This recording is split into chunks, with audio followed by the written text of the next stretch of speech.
My name is Brian Schmesik. I'm the Provost and VP for Development here at the University of St. the Lake. And to welcome you officially to this event, I would call to the podium Father John Carchi, our Rector and President.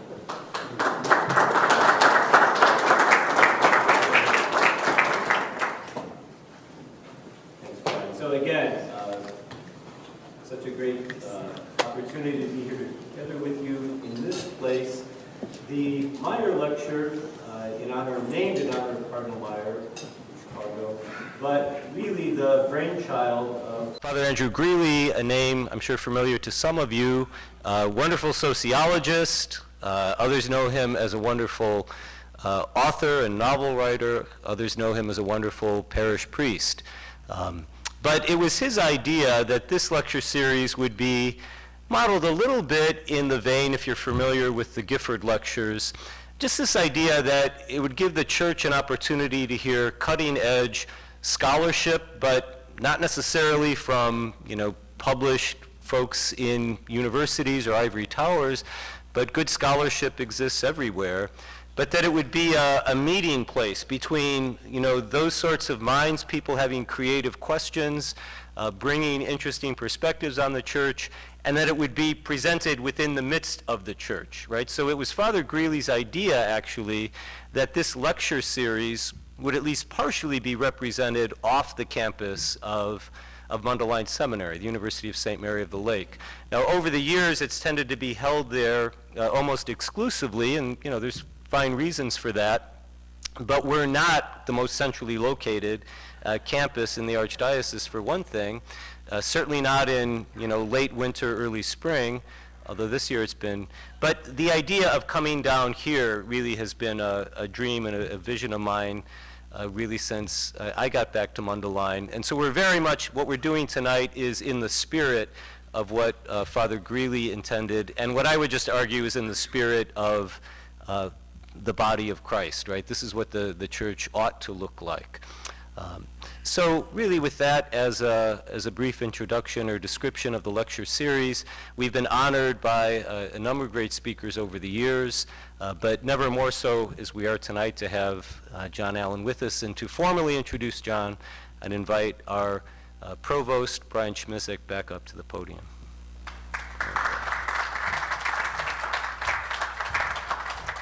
Thank you, Father Carchi.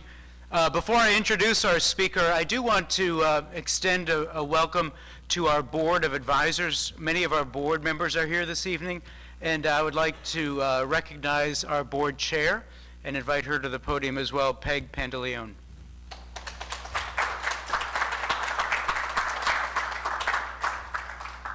It's like, how many people do you have to listen to before you get to John Allen?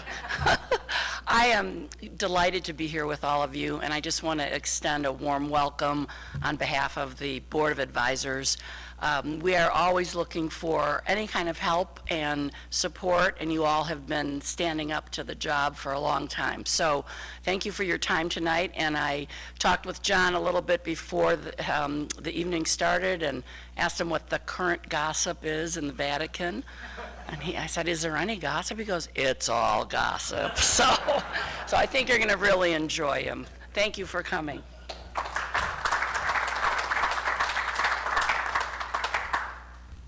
So thank you, Peggy. I really appreciate those remarks. And thank you all for being here this evening.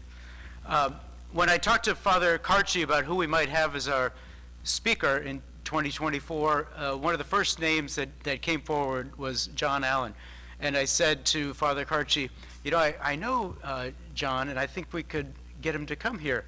And I was reflecting back, and I thought, when did I meet John? And I don't mind telling you, and I'd love to share with you that it was the summer of 2003. Marnie and I, my wife, were in Rome leading a graduate ministry program there. And I was just bold enough to reach out to him because I had been reading his stories and following his work. And I said, I happen to be in Rome. I'm with the University of Dallas.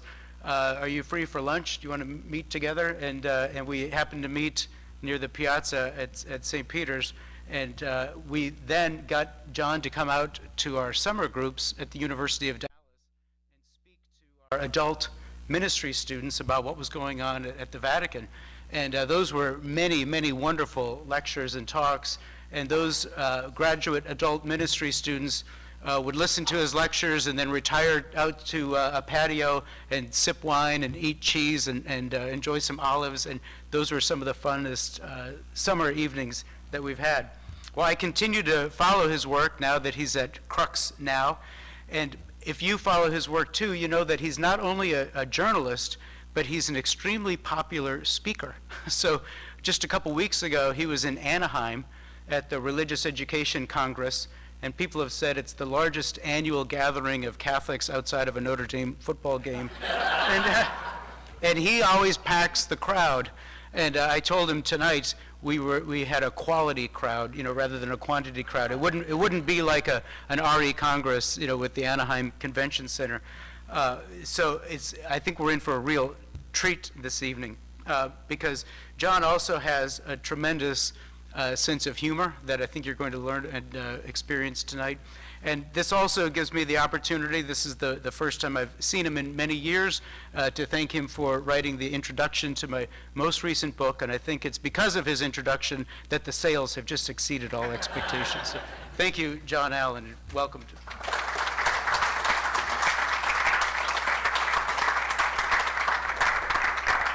Thank you, Brian, and thank you, Father John. I'm especially delighted. I actually didn't know this until Father John just said it a couple of moments ago, but I didn't realize that this lecture series was, in a way, the brainchild of Andy Greeley. Andy was a great friend of mine. He once told me that you're a reporter, and therefore you're stupid, but you're less stupid than some. Which I took as high praise coming from it. We'll see if you feel the same way at the end of the evening. First of all, I'm conscious that tonight I owe you an apology because we were actually supposed to be doing this last year. I was supposed to give the Meyer lecture last year, and I had some health issues that prevented me from being here.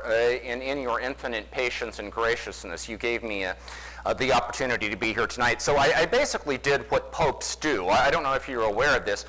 Popes never cancel events. In the more than 2,000-year history of the Catholic Church, a pope has never canceled an event ever. They are suspended. And so this is my suspended Meyer lecture, and I am delighted to be here. I'm especially delighted because my topic tonight is the legacy of Pope Benedict XVI. And I have, over the course of my career, had the great privilege of covering three popes, John Paul II, Benedict XVI, and now Francis.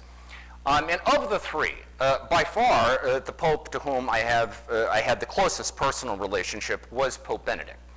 When I got to Rome in the mid-90s, John Paul was already pope, which meant he moved in this sort of papal bubble. And while I interacted with him on countless occasions, I couldn't really claim that we formed a close personal bond. I think I was one of, a multitude of people that he was aware of and tolerated, and that was probably about it.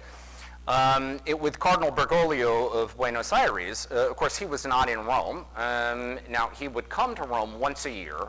He would make what we always described as his annual penitential pilgrimage to Rome prior to his election. And I met him on a couple of those occasions. But again, I couldn't say that we were particularly close. But with Cardinal Ratzinger, on the other hand, Cardinal Ratzinger was a Roman from 1983 to his election to the papacy in 2005.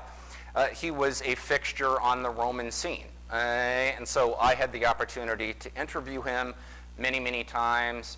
We would run into one another at diplomatic receptions and different events and plenary assemblies and conferences. And, I had dinners with him and so on. And so we developed, I think, certainly, at least in my mind, in my heart, we developed a very close personal bond.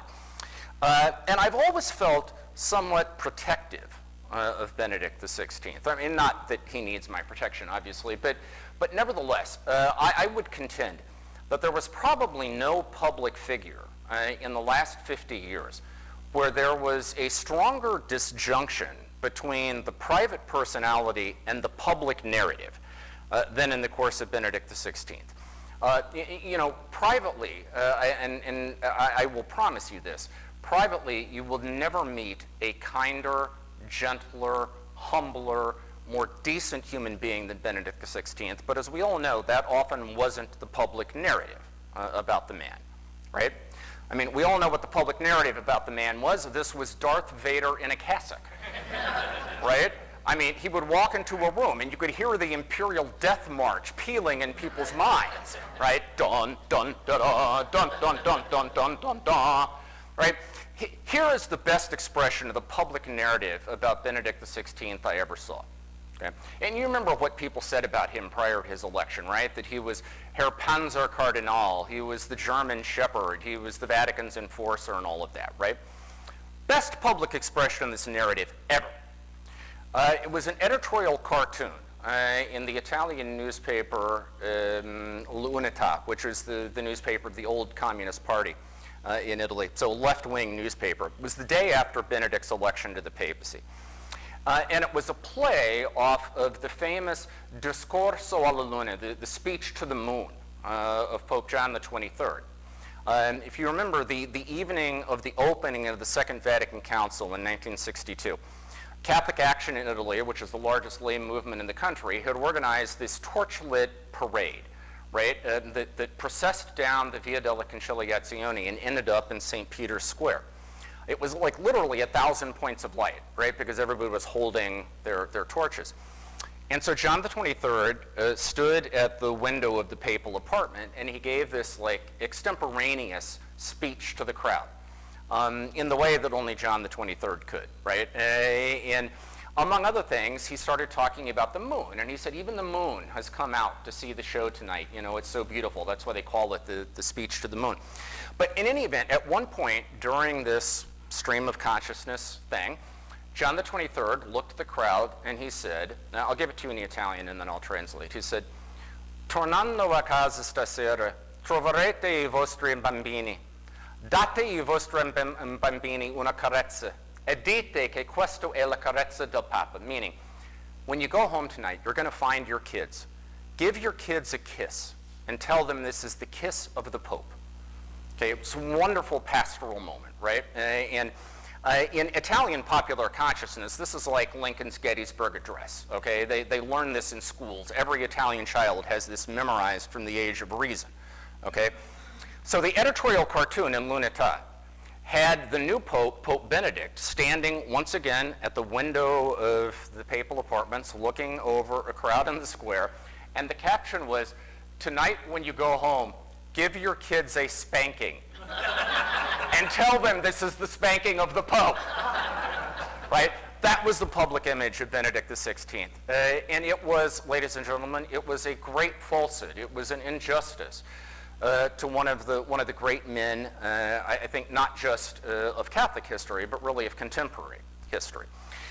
So what I want to do tonight is to try to speak a bit about the title here tonight, I think, was something like Protocol, Politics, and Posterity, right? The legacy of Benedict XVI. But in any event, I want to talk a little bit about what is going to pass into history, what we will remember, what we will inherit, what we will cherish and conserve from Benedict XVI in the arc of history.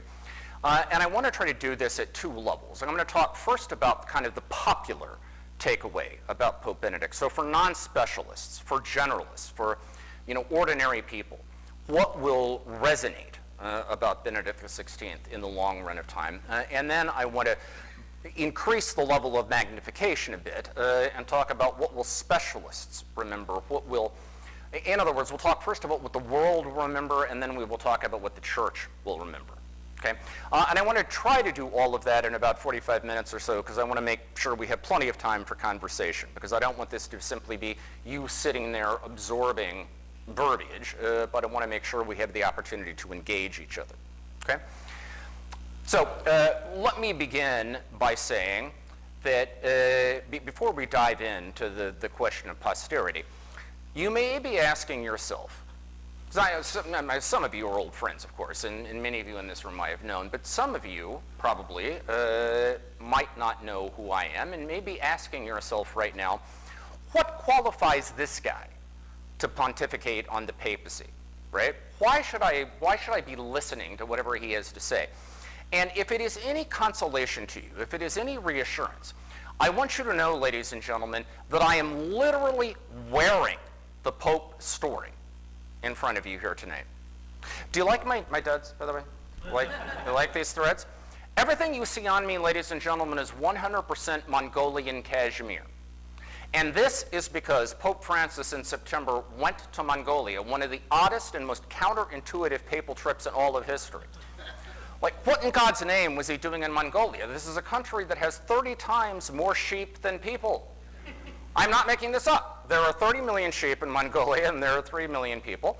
The Catholic population of Mongolia is 1,400. You could fit them all in an IHOP, okay, and serve them pancakes if you wanted to, and yet he was there. Now, my wife, Elise, who was the Vatican correspondent of Crux, she was on the papal plane for that trip. And she was so charmed by her experience of Mongolia, and more specifically by her experience of Mongolian cashmere, that she dictated that over the holidays, that is Christmas and New Year's, we had to go back. And I dressed this up as, okay, we're going to speak to Cardinal Marengo while we are there. We're going to, take the temperature of the local Catholic community. And I could roll that out for you as a journalistic excuse, if you like. But the truth of it is, what we were really there to do was purchase every piece of cashmere that was not nailed down. I am profoundly convinced there are now Mongolians roaming the earth naked because all of their clothes are in our closets in Rome. Now, my point is that none of that would have happened were it not for the papacy, so I am literally wearing the Pope story on my back tonight, ladies and gentlemen, and I hope it is that level of commitment to the story that I can bring to you. So, let us start with Benedict XVI in terms of the popular imagination. What is it that people who are not specialized in Catholic affairs, who do not eat, live, breathe, drink, and sleep church affairs, what is it that they will remember about Benedict in the course of time? Well, I have this theory that at that level, at the popular level, you can summarize every pope's legacy in 2 words. Okay? Well, let's just take the modern popes, and let us, for purposes of this discussion, define the modern papacy as beginning with the election of Leo XIII in 1878, the first pope elected after the collapse of the Papal States. Okay, so the new situation of the papacy. There have been, counting Francis, there have been 11 popes, but of course Francis continues to be a work in progress. Let's leave him to the side for the moment, talk about the 10 papacies that have ended. Okay? What, at the popular level, do most people remember about these papacies? Okay, I will roll it out for you. Leo XIII, social teaching. He was the father of modern Catholic social teaching with the encyclical Rerum Novarum and the whole tradition that has developed from it. Pius X, who followed Leo XIII, anti-modernism. Okay, now I'll grant you that's one word, but it contains 2 ideas, right? Modernism and being against it. And I think what people remember were the loyalty oaths and the crackdowns on modernist thinking and the sodalities, these sort of surveillance teams that were set up to root out modernist ideas and so on. Benedict XV, Pope during the First World War. Useless slaughter. That was the phrase he used to describe the First World War, and it sort of encapsulated his efforts, failed at the time, to try to end the conflict, but they set the basis for the creation of the League of Nations and eventually flowered into the UN. Many people consider Benedict XV the sort of spiritual patron and father of the United Nations, the idea of a unified global community. Pius XI, Lateran Pax, right? He signed the deal with Mussolini that ended the so-called Roman question, ended the isolation of the modern papacy. The papacy made its peace with the new secular independent Roman Republic and in effect with secular democracy. Okay? Pius XII, what do people remember? Holocaust silence. Silence here in quotes, right? I think what most people remember is that there is a debate about the role of Pius XII with the Holocaust and whether he did or did not do enough to condemn the Nazis and to denounce the Holocaust. John the 23rd, this one is easy. Right? Vatican II. I mean, that's what people remember about John the 23rd. Paul VI, I think that's easy too. Humane Vitae, right? That's what most people remember, the issuance of that landmark encyclical reaffirming the church's traditional ban on birth control. John Paul II, ending communism, I would say. His role in setting in motion the dominoes that led to the collapse of the Berlin Wall and remaking the political and social face of the world. Obviously, I skipped over John Paul I, but I can throw him in too. Smiling Pope, right? That's what we remember. And so that brings us to Benedict XVI, and I think this is the greatest no-brainer of all at the level of popular consciousness. What do people remember? He quit. That's what people remember. That he was the first pope in 500 years to resign, and the first one really ever to do so under circumstances that weren't contested, right, for one reason or another. And in a way, of course, this is tremendously unfair because it reduces his entire legacy to the way his papacy ended. But in another sense, I think, for reasons I will unpack in a moment, the fact that that's what people are going to remember about this papacy, I think probably reflects the man better than almost anything else that we could imagine. But let me acknowledge that the resignation was, of course, controversial in some respects. There are aspects of the way in which Benedict stepped down and the life he led post-retirement that are contested and remain contested to this day. There are those, for instance, who objected to the fact that he continued to refer to himself, that he continued to use the title of Pope, right? Emeritus Pope. Some felt that he should have simply reverted to being Cardinal Joseph Ratzinger with no reference to the papacy. There was a theory that created confusion about who was in charge.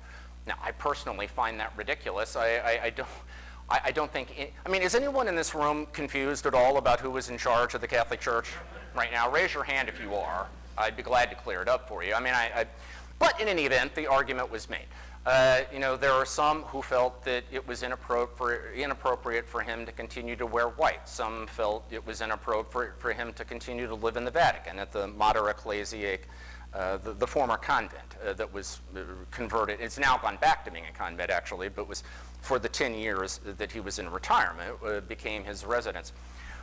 But I think there is a danger of missing the forest for the trees when we descend into that level of detail about the dynamics of his post-resignation life.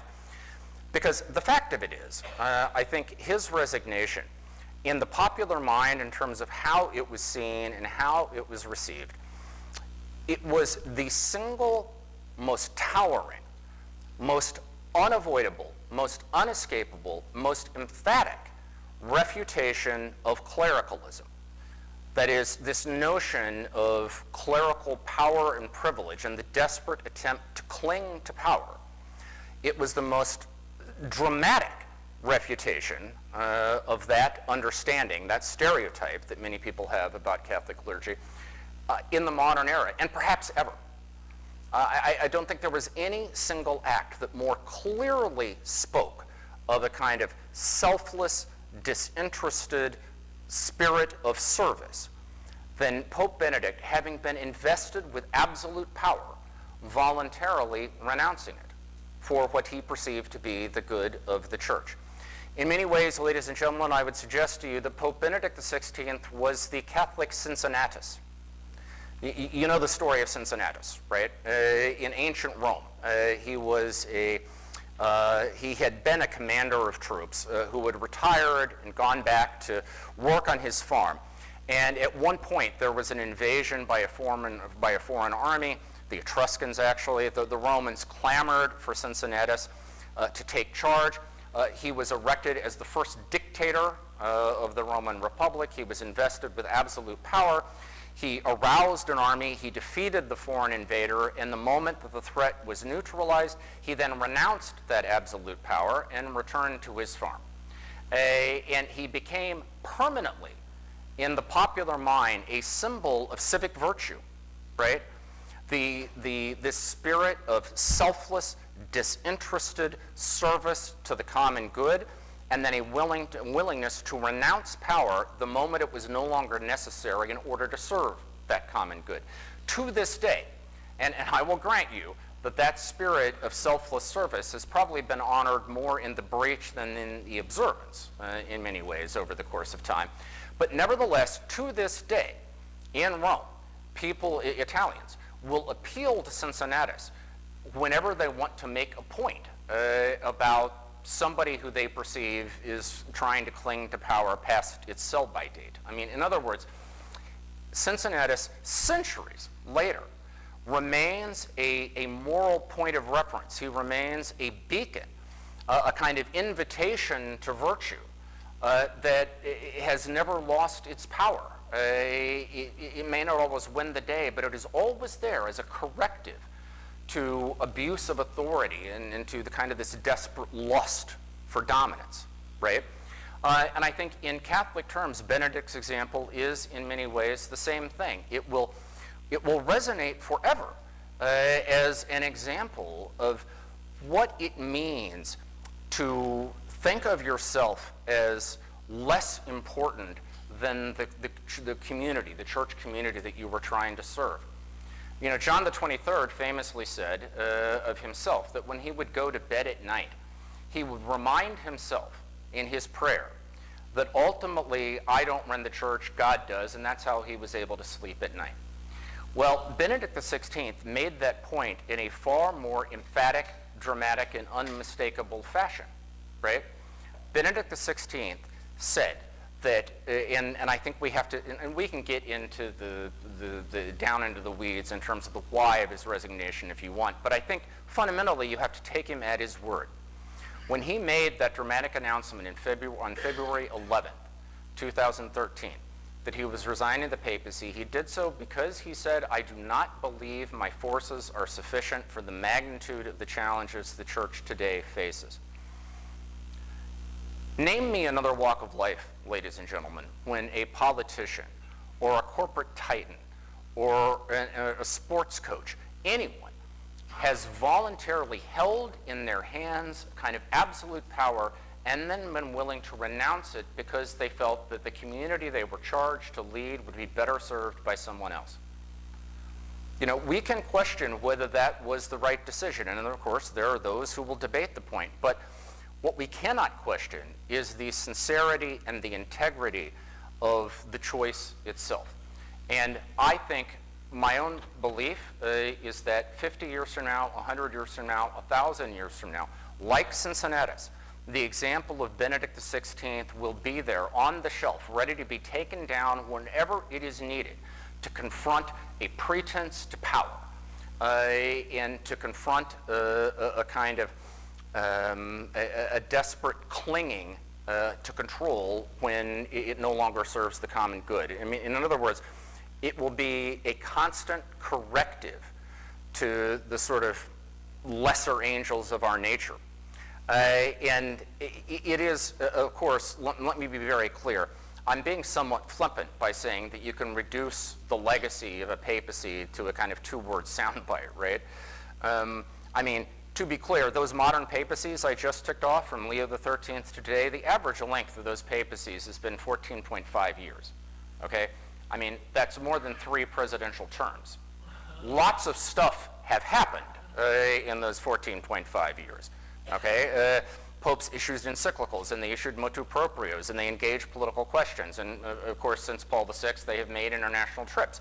So it is, of course, reductive to boil everything down, but I'm talking about what will echo in the popular mind.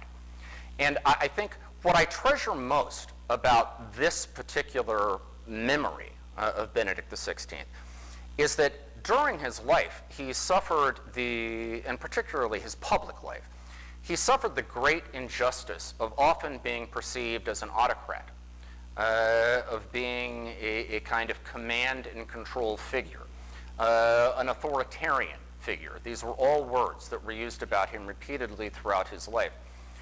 And I'm not saying that he did this to correct his own narrative, because I promise you no one on earth cared less about his narrative than Benedict XVI did.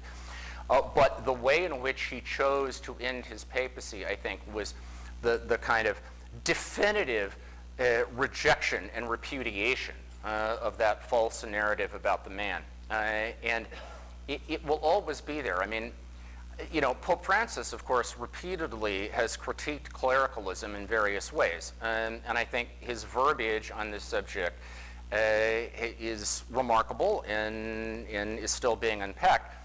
But in a way, Benedict's act of his resignation was a far more effective, far more powerful, and far more evocative rejection of clericalism than any verbal formula will ever be. Okay? So I think at the popular level, that's what we will remember. We will remember a man who reached the pinnacle of power, who spent himself in service, trying to give the church what it needed, and when he arrived at a moment in which he felt he was no longer able to do that, was willing to step away. And by the way, consider the irony that Benedict, this apotheosis of Catholic tradition, was the one to make such a revolutionary and in many ways untraditional choice, right? And I think it demonstrates the importance and the kind of titanic nature of what he felt was at stake in that moment. All right, let us pass then from the popular level then to the sort of more specialist level. In other words, if what the world will remember about Benedict is the resignation, what will the church remember? What will be the legacy on that front? And here, it is so difficult to be formulaic about it because we're talking about a man who, had he never been elected pope, in fact, had he never been made a bishop or a cardinal, would nevertheless be remembered as one of the great Catholic minds of the 20th and 21st centuries. In other words, we would be having conversations about Joseph Ratzinger in the company of Hans Urs von Balthasar and Dominic Chignoux and Yves Congar and Karl Rahner, even if the rest of his ecclesiastical career had never happened. I mean, Ratzinger's writings on eschatology, for example, are some of the finest work on that subject produced in the contemporary period. His writings on liturgy, and so on. But of course, the rest of his ecclesiastical career did happen, right? And even if he had never been elected pope, some of the work that he did at the Congregation for the Doctrine of the Faith would echo through the ages, right? I mean, we would think about Dominus Jesus, for example, the great document in 2000 that the congregation produced under his leadership about the Christian theological understanding of the world's other great religious traditions. It would be a permanent contribution. So, in other words, his legacy is vast and profound, and it is very difficult to boil it down to some handy-dandy little formulaic soundbite.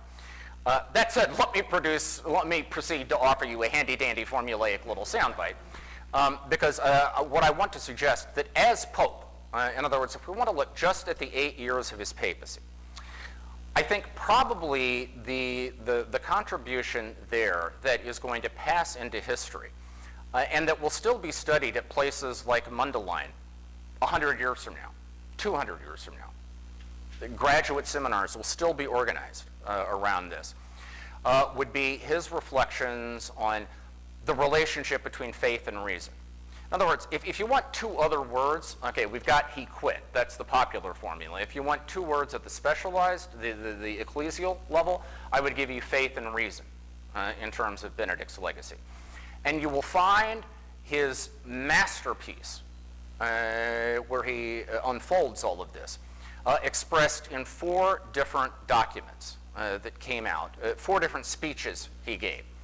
Those speeches are his 2009 address at the Collège des Bernardins in Paris, his 2010 address, I'm sorry, I skipped, this 2006 address at the University of Regensburg, then his 2009 address at the Collège des Bernardins in Paris, his 2010 address at Westminster Hall in the United Kingdom, and his 2011 address to the Bundestag in Berlin.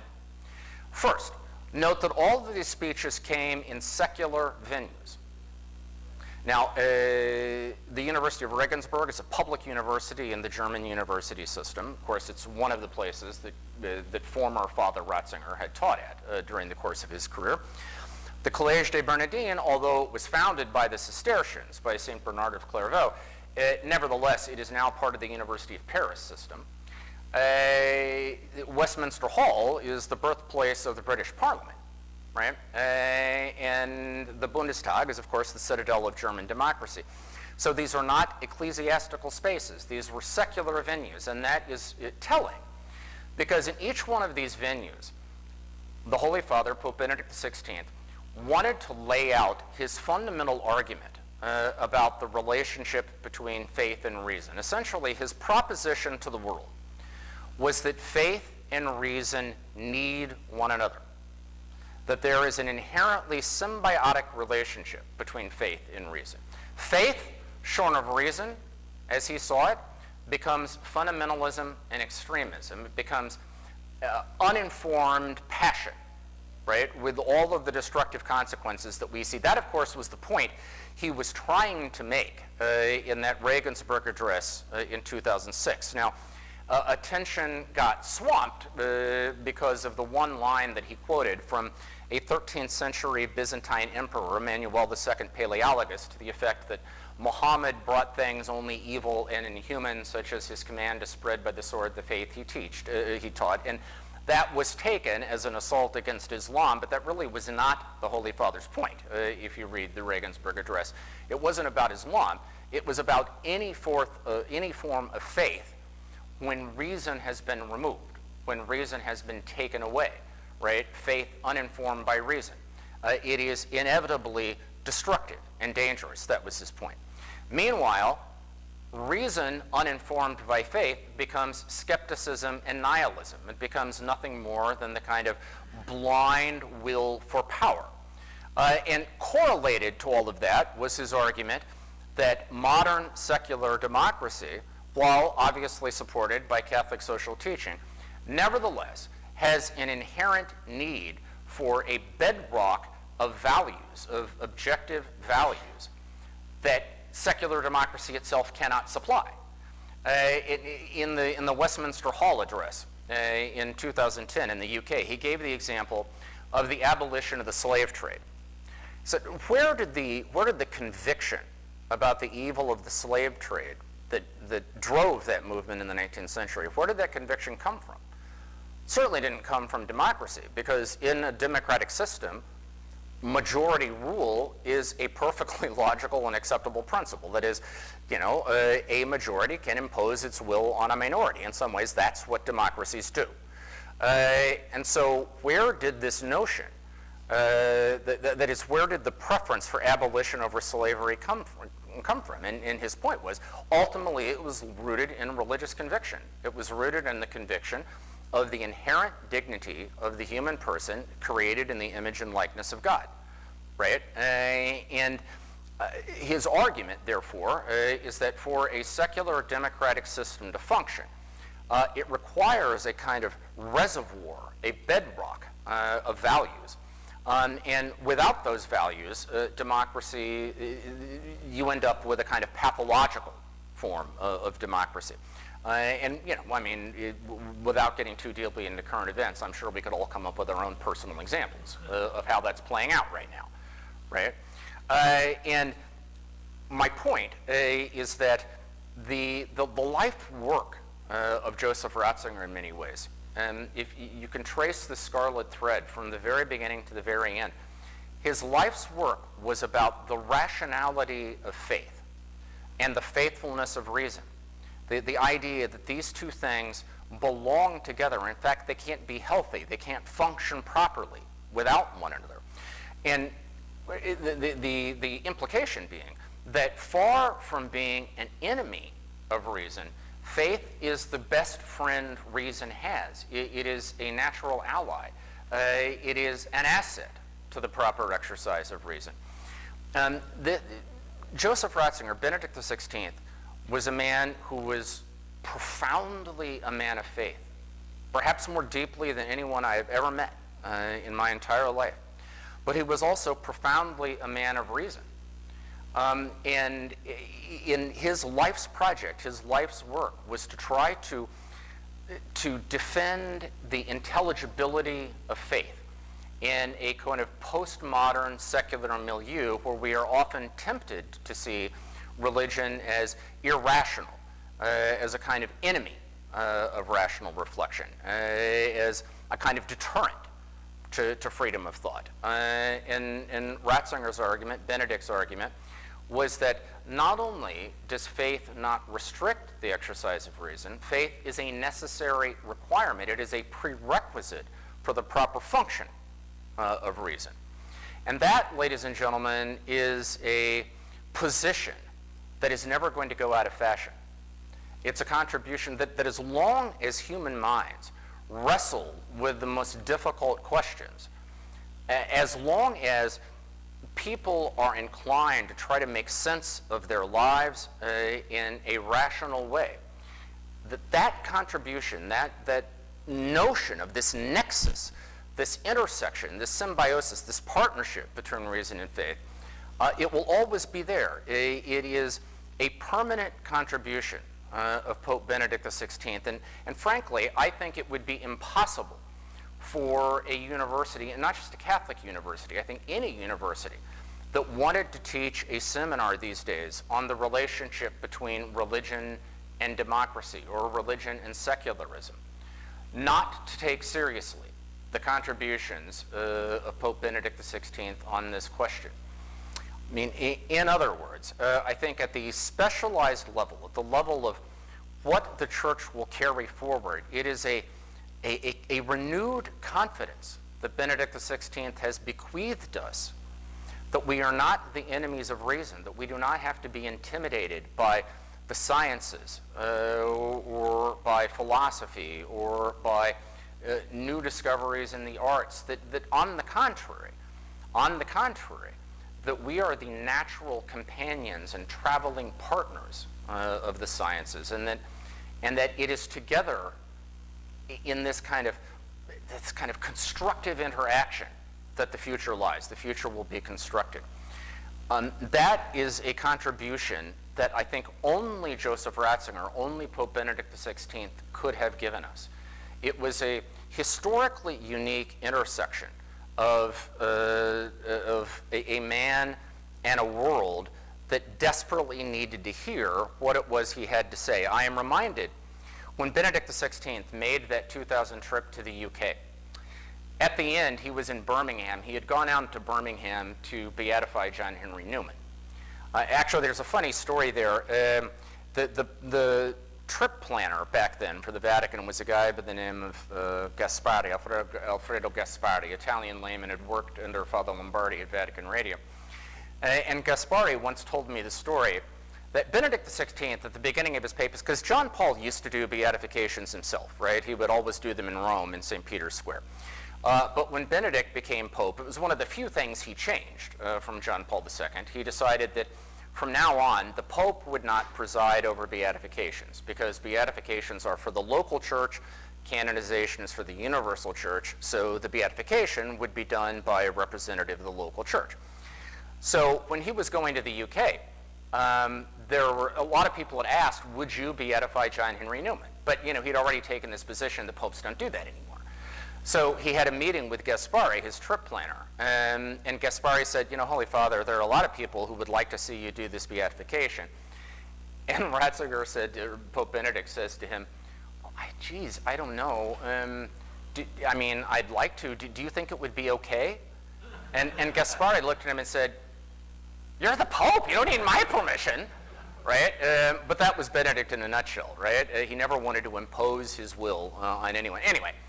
So when he was in Birmingham, he had done this beatification, and then he got on the plane to fly back to Rome at the end of this trip, and particularly after the Westminster Hall address. And David Cameron, who was the Prime Minister of the UK at that point, in typical British stiff upper lip fashion, I think probably paid him the greatest tribute that any British PM possibly could. Because what he said to Benedict as he was boarding his plane to leave was, Holy Father, you have made this entire country sit up and think. Sit up and think. I think that was Benedict's contribution. It was his contribution to the church, and it was his contribution to the world. Unfortunately, at many points during his papacy, this was sometimes hard to see. Because I think we have to acknowledge that one of the unfortunate dynamics of the Benedict papacy was that although you had this magnificent teaching magisterium that was unfolding, it was often obscured, or our attention was sometimes distracted, because parallel to this magisterium, you also had an administrative approach to the papacy that frankly wasn't always that adept at making the trains run on time. Okay? Do you all remember, for instance, 2005, Benedict gets elected, right? And shortly after that, he brings out Deus Caritas Est, which was this beautiful encyclical dedicated to love, right? And it treated human erotic love. And in the abstract, you might have thought, well, if Joseph Ratzinger is going to write an encyclical on sex, there's going to be a lot of finger wagging going on, right? A lot of thou shalt nots. And in fact, Deus Caritas Est was not that at all. It was this kind of lyrical treatment of human erotic love as an icon of the love among the persons of the Trinity. It's mind-blowingly beautiful stuff. That might have changed the narrative about Benedict XVI, except shortly after that came out, just days after that came out, the Boffo affair erupted in Italy. Do you all know this story? Dino Boffo was a very well-known Italian journalist. He ran the newspaper, the Italian Bishops' Conference, L'Avvenire. What happened first, the story came out that he had been accused of harassing, basically of harassing an alleged gay partner with whom he was trying to have an affair.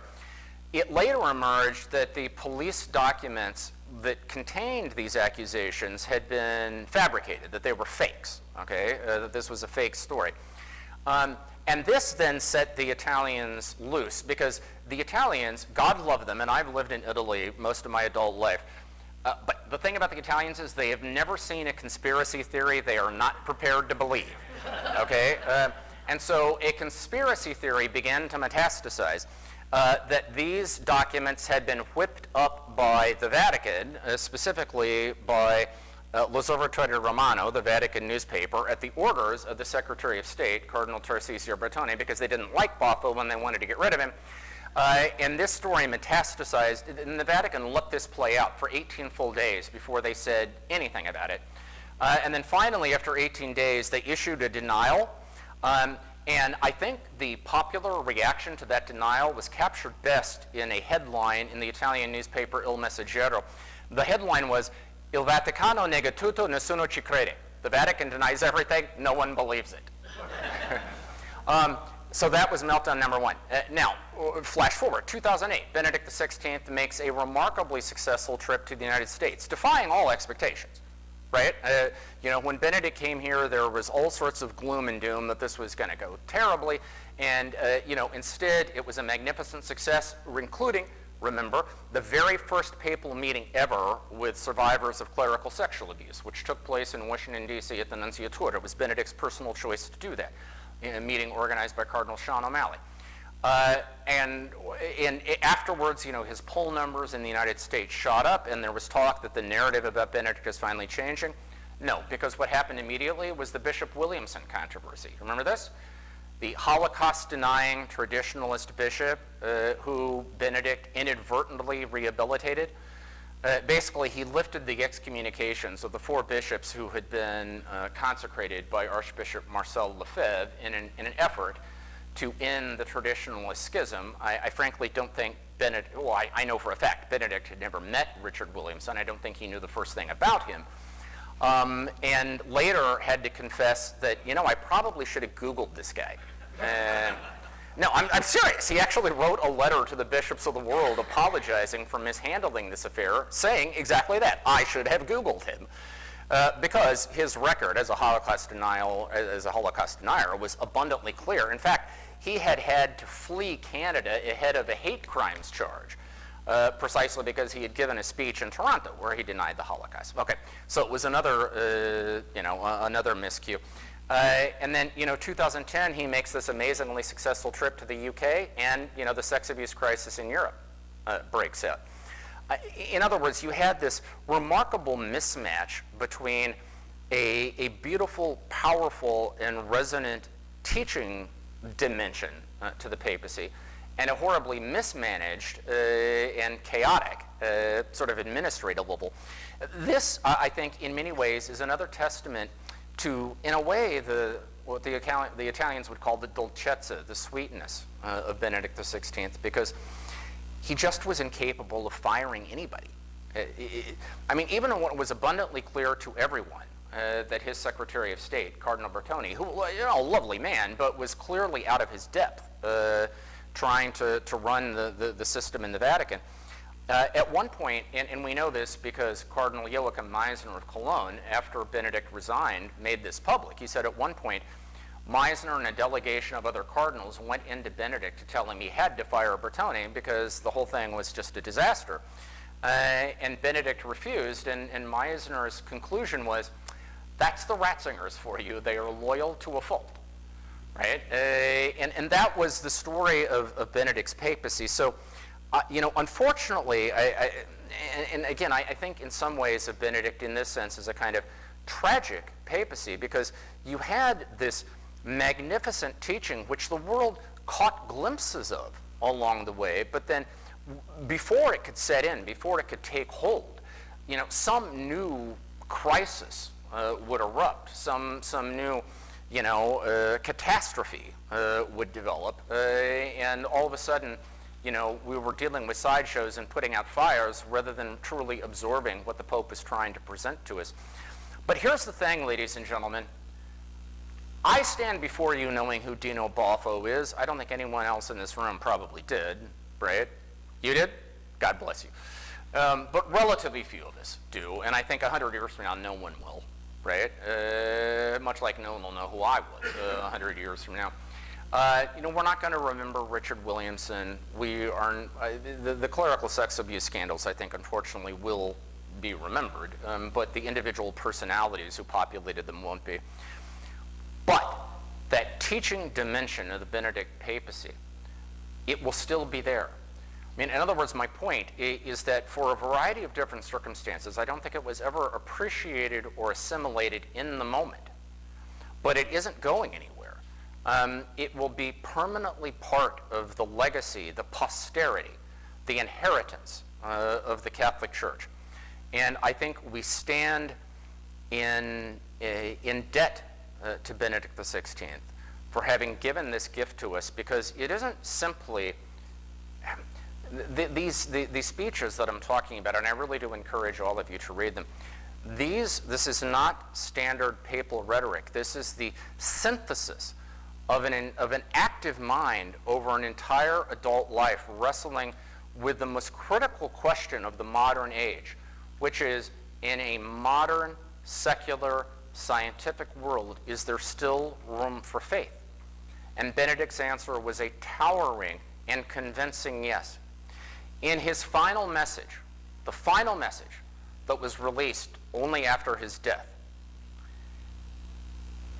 one of the most evocative and heartfelt and poignant pieces of writing, I think, in all of papal history, Benedict said that over the course of his long life, if there was one thing of which he was profoundly convinced, it was that the rationality of faith has been demonstrated and is emerging anew. The rationality of faith has been demonstrated and is emerging anew. Ladies and gentlemen, what Benedict XVI gave all of us, and particularly those of us who move in and out of academic and intellectual milieu, he gave us the capacity to hold our heads high and to know that we do not have to be threatened by the best in human thought in science. On the contrary, we are ennobled and enriched by it, because faith, ladies and gentlemen, is what makes all of that possible.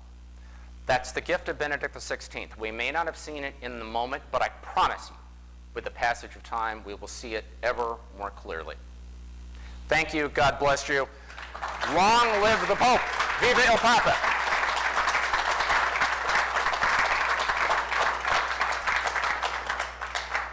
So thank you, John. We have time for a few questions. Yeah, absolutely. I'll grab the microphone. If anyone does have a question, please raise your hand. And by the way, I'm getting paid to stand here for the next half hour, whether you ask questions or not. So if you don't ask me anything, I'm just going to tell you more Pope jokes. Okay. You don't believe me? Okay, hold on. Here's one, okay? Pope Francis walks into a bar with a frog on his shoulder. Bartender looks up and says, "Hey, that's pretty cool. Where'd you get it?" Frog says, "Buenos Aires." This isn't a question, it's a story. I have, during my ministry, worked with adults with severe mental illnesses. And for his first World Day of the Sick letter, that was the topic that he chose. And I was stunned, because now with various things going on, people are more concerned about mental health. But this was a few years ago when nobody really gave a care about mental health, and that was the topic he chose. And at that time, knowing his reputation, I'm sitting there and I have my red pen and my yellow highlighter, and I'm ready to do a slash and burn. Right. It was the most beautiful pastoral letter, and I read it and I thought, this guy gets it. He gets it pastorally, but he must have had personal experience with mental illness. Actually, in Light of the World, which was one of the interviews he did with Peter Zabel, the German journalist, he talked about the fact that he actually had a relative, a cousin growing up in Bavaria, who was mentally disabled. And that experience left a very deep imprint on him. So you're absolutely right. Well, back then these distinctions weren't quite as finely drawn as they are today. But in any event, there was a mental illness issue. In any event, the point is he had a special sensitivity for that kind of thing. And look, I mean, I know Ratzinger's reputation, right? Obviously, but I just want to say, like, I've had the unique opportunity of personally interacting with three popes, okay, and seeing them sometimes in intimate settings and seeing them operate. Now, I am profoundly convinced, each one of these three men has been remarkable. And by the way, here's my, if I may offer a brief apologia for the Catholic Church. Think about the span of time we're talking about. 1978, the election of John Paul II, right, to today, right, that span of time. Think about the quality of leaders other global institutions have produced during that span. I will stack the three popes we have given the world up against any of them. Okay, and so I stand in awe of all three men in different ways. But I will tell you this, okay? I know what Francis's reputation is, humble, simple man of the people, right? Well, I mean, there is a great deal of truth to that. But on the other hand, I would also remind you that Francis is an Argentine. Okay, there's a healthy ego. Okay, and a sort of stubborn streak. I mean, you know what the joke about Argentines is, right? How does an Argentinian commit suicide? They climb to the top of their own ego and leap to death. Okay, and there is a degree of truth to that about Papa Bergoglio. There's a strong sense of self. In the same way there was with John Paul II, Karol Wojtyła, right? I mean, Karol Wojtyła, John Paul II, was like the John Wayne of popes, right? This swashbuckling man's man, right? If you want to talk true humility, like true selflessness, there's no one who holds a candle to Joseph Ratzinger in that regard. And I think suffering of any sort touched him. I'm not, of course, suffering has touched all popes, but I think personally, like in terms of just the effect it had on him, right, the sort of personal effect that encountering suffering had. And I think, by the way, that was the secret to the success of the meetings with abuse victims he had over the years. Because you could argue at the policy level, did Pope Benedict make the right choices with regard to reform from the clerical sexual abuse? And there's a healthy conversation to be had about that. But I've spoken to many of the victims who had the opportunity to meet Pope Benedict. There was absolutely no question that his own heart was personally torn by this experience. He was shattered by it. And so in terms of the emotional register that you're talking about, what you detected in that letter, that is absolutely real and true to the man. It wasn't artifice. Yes. I think your talk was fantastic. I learned a lot. I didn't know- admire your taste in talks. Well Yeah, done. yeah. No, I learned a lot from it. I guess, and the fact that, he's willing to step down from the height of power and all those, I mean, that's very clear to me. But at the end of the day, I mean, why did he step down? And given how much he could add faith and reason, what he did for the church, which was necessary, if he had stayed in the role, I'm assuming, based on everything you said, he could have continued to make a big impact. So why, I don't know enough about Yeah. why did he step down? First I thought it was because he was very, very sick, but I think you just said he lived for another 10 years. Yep. So I have no understanding of what really happened. I don't know, with all your insights, and the guy, just what did happen and why. Well, so the question, of course, is why did Benedict actually step down? And you may be aware that there are conspiracy theories about this. At the time, it was believed and actually reported in some Italian media that he was sort of muscled out by a so-called gay lobby in the Vatican. That is, by a cabal of clerics with skeletons in their closet, and that he simply didn't want to confront them, so decided I would not take that particularly seriously, but that speculation was in the air. Others felt it was because that it had somewhat to do with the sexual abuse scandals and also financial scandals in the Vatican, and they simply didn't have the wherewithal to deal with them. And there was reporting about the secret dossier that a commission of cardinals had allegedly prepared and given to the Pope. I personally don't buy any of that. I think you fundamentally have to take Benedict at his word. The reasons he gave were age and health. He said that at my age and in my physical condition, I don't feel I have the force necessary to do what needs to be done to carry the church forward. The triggering event was that he was scheduled to go to Brazil in July of 2013 for World Youth Day. But he realized that he would be physically incapable of making that voyage. And so he wanted to step aside and give the cardinals time to have somebody else in place so that whoever the new pope was would be able to make that trip. However, I think you also have to ask the question, okay, let's assume that the reason really was age and health, okay? To me, the question is, why was Benedict so tired, right? Why did he feel so wiped out by the experience of 8 years of being pope? And I think there is just a basic reality here that we all have to acknowledge, which is, let me put it this way, okay? Of the three popes I've covered, okay, John Paul II, Benedict, and Francis, here's what I would say.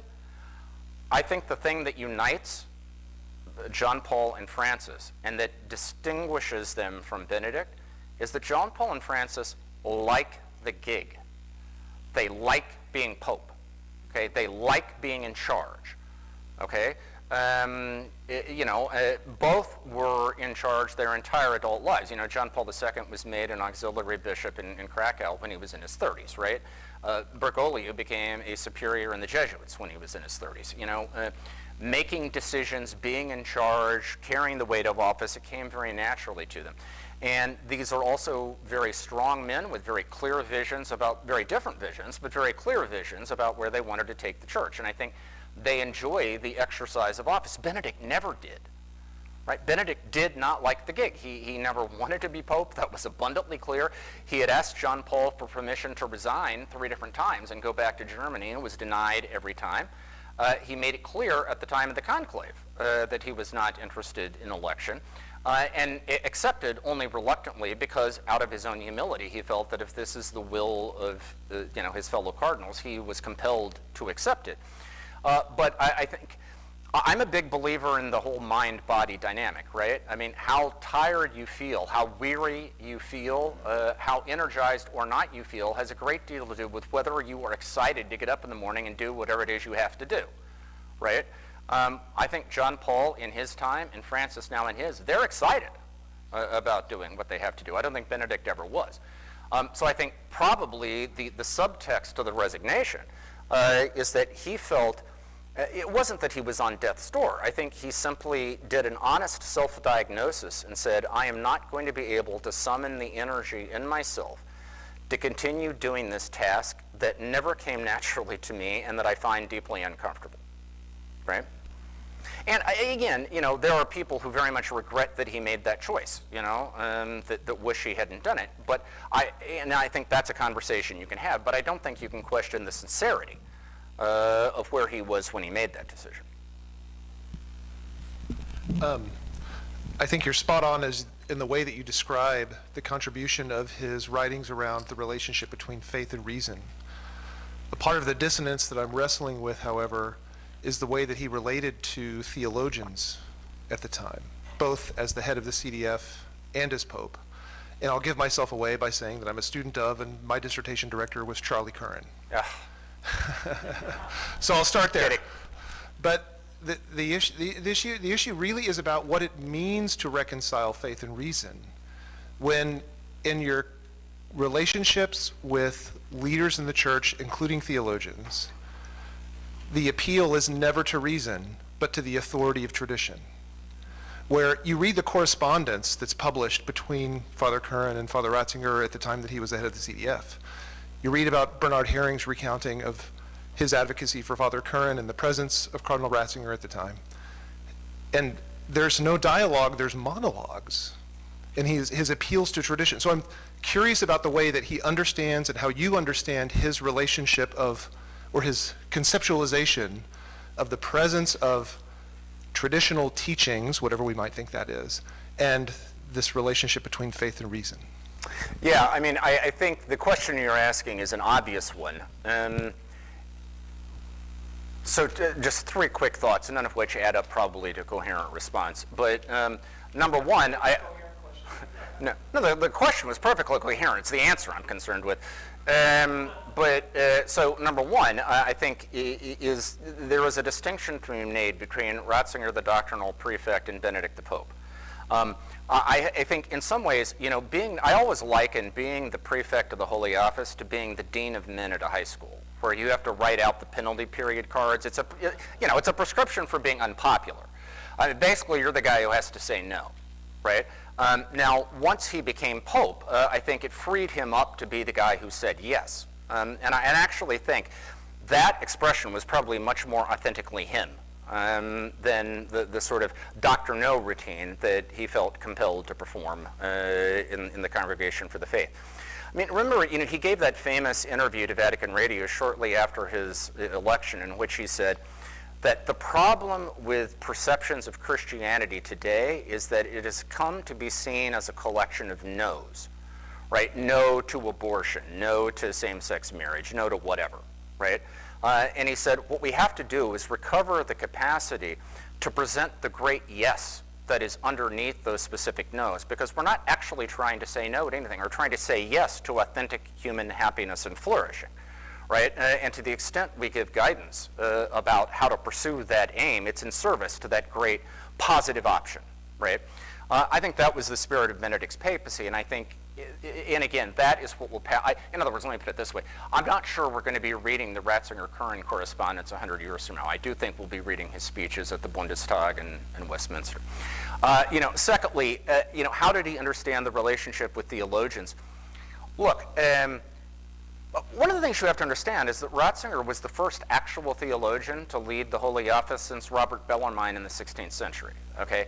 Generally speaking, theologians were not given that job, right? And I think in some ways it was unfortunate, right? Because he came out of the guild, and I think there were probably some sort of tribal rivalries there that were just very difficult for him to shake off.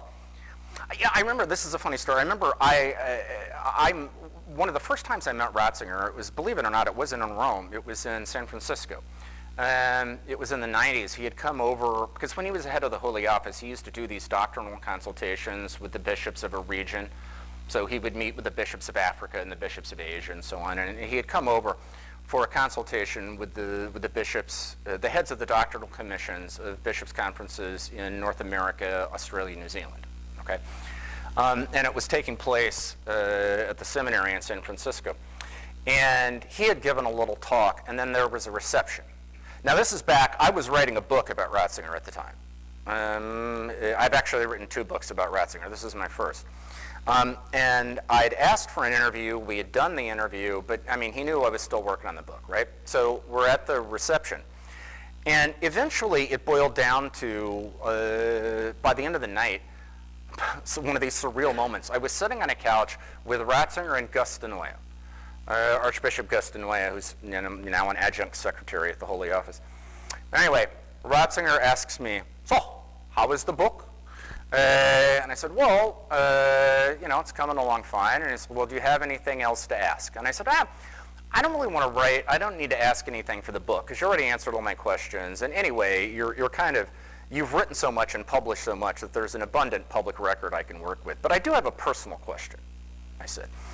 And my personal question is, look, you're an actual theologian. Like, you used to go to faculty meetings with these guys, right? And you used to, you had a Stammtisch with Hans Kung in Tübingen. You guys would go out to dinner every Wednesday night, right?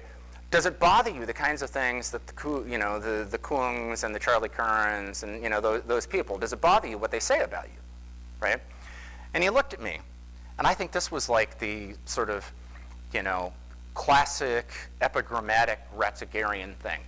He looked at me and he said, in the 17th century, the Holy See had a problem with Jansenism, and it had to intervene.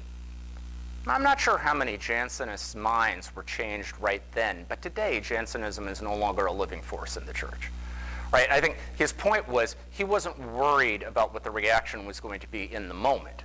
Right? He knew that these kind of interventions would produce backlash. He was worried about the long run. Right? And then the third thought that comes to mind is, remember Ratzinger, I think it took a theologian maybe to make this point, but Ratzinger's argument about theologians always was that their responsibility isn't just to themselves, and it's not to the theological guild, but their responsibility is also to simple believers who have the right to have the faith passed on in its integrity, and to not have their world rocked by, sort of flights of fancy, right? In other words, he always insisted on, in the famous document, the ecclesial dimension of theology, right? And this idea that theologians are not accountable only to the academy, but they're also accountable to the church, right? And to the people of God. Now, there is a tension between those two things, right? The responsibility of the academy and the responsibility of the ecclesial community, they don't always sit easily with one another, right? And I think the whole story of, how that relationship works out has been a troubled one, and I think there's a reasonable criticism to be made of how exactly that was prosecuted. I think it's also important to note that most of the high-profile censures of theologians from the Ratzinger years that we think about it, they actually dated from fairly early in his term. I mean, we're talking the 80s, the early 90s. By the time we get into the mid-90s to the 2000s, very little of that happened. And I think that's because the older Joseph Ratzinger got, the more he became convinced that censure is a less effective strategy than advocacy, right? So, there you have it.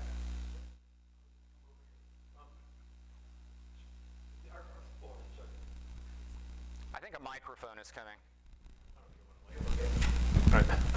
Our former Cardinal, rest his soul, Cardinal George, used to comment, he was a huge fan of Pope Benedict, and he used to comment that he thought one of the tragedies was Pope Benedict was a very intense introvert in a job that was much better suited for an extrovert. 100%. So I'm wondering, A, if you could comment on that. And by the way, much the same thing could be said of Francis George. Because I think it is absolutely true that Joseph Ratzinger was an introvert. And it's absolutely true that the modern papacy requires an extrovert, just by definition, right? It used to be, of course, in the old days, the pre-modern era of the papacy, when popes never left the Vatican, you could have somebody who was kind of bookish and introverted and unskilled in terms of sort of the public register of the office, and you could get away with that. But today, of course, I mean, our expectations of popes are just radically different. And I think it was an ill fit between the personality of Joseph Ratzinger and the job he was elected to do. I think the fact that he was able to do it for 8 years and accomplish what he was able to accomplish, given all that, is probably fairly heroic. Now, resignation, is it going to become institutional? Well, in one way, it already has. I mean, having had the example of Pope Benedict XVI, that option is now permanently on offer, you know, for any future pope who would want to exercise it. If you're asking, do I think that's what Francis is going to do, on the other hand, let me just confess, I've gone full circle on this question. You know, when Francis was first elected, I was profoundly convinced that his papacy would end in resignation. And this is not only because of the example of Benedict, but remember, Bergoglio is a Jesuit, so he's lived through not just one, but 2 historic resignations in his lifetime, because it used to be that the Jesuit Superior General was elected for life. And then Father Koldenbach, you know, in the 90s, was the first one to resign before death, right? And so twice now, Bergoglio has watched this play out, where people were nervous about what resignation was going to mean, but then the wheels didn't come off. You know, the sun continued to come up in the morning and so on. So, you know, I was totally convinced that just the whole arc of his life meant that resignation would be the logical ending. I'm now convinced I didn't know what I was talking about. I think the truth is exactly the opposite. The Pope I see, this is not a Pope who is, I think, going to walk away from the job. I think, on the contrary, first of all, I think he's having a blast. I think he loves the gig. And part of loving the gig is he loves, not only does he believe strongly in what he's trying to do and where he's trying to take the church, but I also think he loves driving his critics nuts. Right? And I think there's just like some sort of mischievous part of him that, you know, just enjoys keeping people guessing and all of that. So I frankly think, you know, barring some calamitous medical condition, you know, I think this papacy will end in death. And I think Francis himself has said that at the beginning. Remember, whenever he was asked, he would say, I think I'll have a short papacy. I think Benedict's resignation was terrific, and certainly that's something that, you know, I might contemplate. More recently, he has been saying, I don't think resignation is such a good idea. You know, I think normally popes should serve for life, and resignation should be an exception in kind of, you know, weird circumstances. So I think his own messaging is telling us that he is not intending to resign. And of course, his standard soundbite now, whenever anybody asks him about his health, he always says, you don't need legs to run the church, you only need a brain. And I think that is his sort of coded way of saying he doesn't plan to go anywhere anytime soon. Thank you. We're in the middle of a presidential election, you may not have noticed. Really? And it's an occasion to ask the question, how can one individual and his team change the course of politics, of policy of the United States generally? We have checks and balances. We talk about that in our institutions, stare decisis, in the judiciary, other features at Congress and the like. With what you've seen over the course of the years, with the 3 popes you've been most intimately involved with, but of all the modern popes, to an outsider, to us, what can we expect one individual, one new papacy can bring in the way of change to the Catholic Church? Is it really a popularity, charismatic issue, or can fundamental change really be expected to be introduced by a single pope? Well, let me ask you, do you think over the last 11 years of Pope Francis we have seen fundamental change? I think in attitudes, perhaps not policy, a softening of issues on relationships, a hope for change, but I don't know. I don't know if through what we hear about the inside bureaucracy of the papacy, the people that surround the Pope and kind of regulate so many aspects of policy formation, I'm trying to understand, you've got the charisma of the Pope and you've got the church moving forward. Is change really taking place? Well, I mean, look, first of all, you know, as opposed to American democracy, right? A pope is invested with what canon law describes as full, supreme, ordinary, and universal jurisdiction, which basically means he can do whatever the hell he wants. So there are no checks and balances in the kind of, I mean, in the structural sense, right? I mean, the Pope is the chief executive, he is the chief legislator, and he is the head of the judiciary in the Catholic system, right? So in general, popes have considerably more latitude in terms of being able to act on their agenda than a secular leader would. Now, I mean, that said, there clearly are checks and balances in another sense, right? I mean, there's only so far and so fast you can go without blowing the thing up, right? I mean, Pope John the 23rd famously said that he had to be pope, both of those with their foot on the brake and those with their foot in the gas, right? And so popes have to be cognizant of exactly how dramatically they can compel the church to lurch in one direction or another. But, you know, have we seen change under Francis? Well, on certain fronts we certainly have. I mean, if you were a Latin Mass devotee, the climate is very different today than it was under Pope Benedict XVI, right? I would certainly suggest that in the Archdiocese of Chicago, the kind of leadership you have now under Cardinal Cupich is slightly different than what you had under Cardinal George, right? So in terms of personnel appointments, Francis has certainly moved the needle in certain important respects. You know, we've certainly never seen a situation before where a cardinal of the Catholic Church was indicted, tried, convicted, and sentenced to prison by a Vatican court for financial crime. Like, that's a change, right? Look, the answer is change possible? Of course it is. The Catholic Church that John the 23rd inherited in 1958 looked a lot different when he died in 1963. Just in 5 years, I mean, the changes as a result of the calling of the Second Vatican Council were fairly mammoth, right? This is the thing about the Catholic Church. The story of the Church usually is there is this, you know, seeming continuity on the surface. It can go like a long time with nothing ever seeming to really happen, right? But below the surface, the kind of tectonic plates are shifting, and then they will erupt, right? Often in unpredictable ways. I think, you know, ironically, the left-wing criticism of Francis right now is that he hasn't changed enough, right? That is, that there's been a lot of talk about inclusion, but on hot-button issues, whether it's the ordination of women or gay marriage or whatever, there really hasn't been much movement. The right-wing criticism is that there's been way, way, way too much change, and we need to put the genie back into the bottle, right? And, you know, I think probably the more sober, descriptive take would be, certainly there have been some very significant changes, and there's also been significant resistance to those changes. How permanent those changes are going to be, that to me is the more interesting question, right? I mean, if we assume that let's put it this way, I think the Francis Revolution can be boiled down into two bits, okay? There's the odd extra bit, that is in terms of the church's relationship with the wider world, where Francis is trying to transform the church and the Vatican in particular from being a Western institution to a basically global institution, right?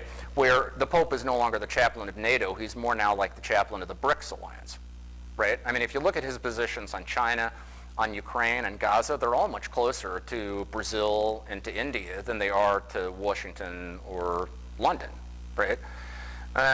So that's the odd extra thing. The odd intra thing is this idea of pastoral conversion, or the new buzzword, of course, synodality, right? The idea of being a church that is more participatory, more inclusive, and all of that. Do those two things represent change? Absolutely, they represent change. Are they going to endure beyond this papacy? I would bet good money that the first one will, right? The transition to the Vatican being a more global institution simply because demography dictates it. I mean, you know, 2/3 of the Catholic population today lives outside the West. It's going to be 3/4 by mid-century. We are, by definition, no longer a Western institution, right? In that sense, Francis is simply belatedly putting a face on a change that at the grassroots has already been underway for some time. You know, the ad intra thing, the synodality thing, that one I'm not so sure on. You know, Brian mentioned, I was just at the Religious Ed Congress in LA, and Cardinal McElroy was asked this question: will synodality outlive Pope Francis? His answer was, I hope so, I think so, I'm not sure. I don't think you're going to do any better than that. Thank you very much, John. And let's all give John a round of applause.